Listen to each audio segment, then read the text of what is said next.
Were you in love with Travis? I think that being in love and loving someone are two different things, and there was a point in time where we were in love, but it was short-lived. Why did you guys break up?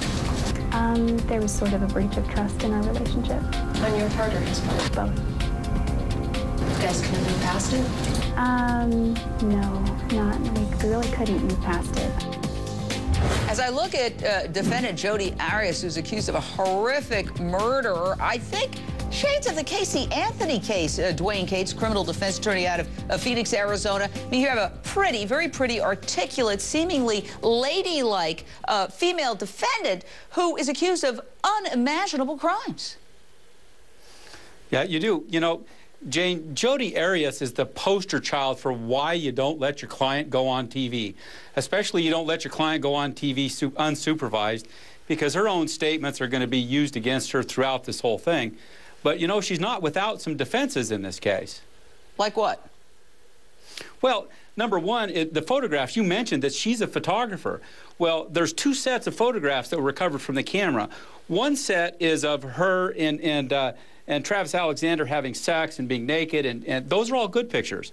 The two pictures of the body, and it's not proven that it's Travis Alexander. I mean, they're pretty sure it is, but those are bad pictures. And she's a professional photographer, and would a professional photographer take bad pictures? Well, that's hypothetically, if you were shaking because you had just allegedly committed a murder, you might not be able to do the focus so well. I think you make an interesting point, though. We don't want to convict her. She's going to face her day in court. She has a presumption of innocence in court. And here as well, if her attorney wants to come on and talk to us, I'd love to talk to him. But I want to go back to Taylor Searle. You're a close friend of the victim, Travis Alexander. What about you creeped this out? You've said that from the moment you met Jodi, you got a bad vibe. Tell us about that.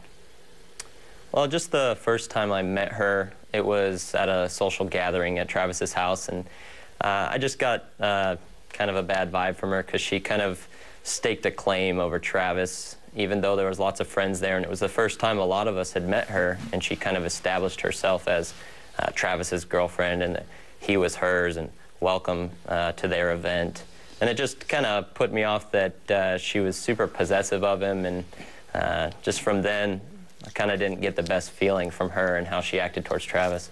So you think she might have some psychological issues? Is it yes or no? Well, I mean, a very, very interesting element of this is as soon as the word spread around amongst all the friends that he was murdered, just the next day, his Facebook profile was barraged with pictures of them two that she posted.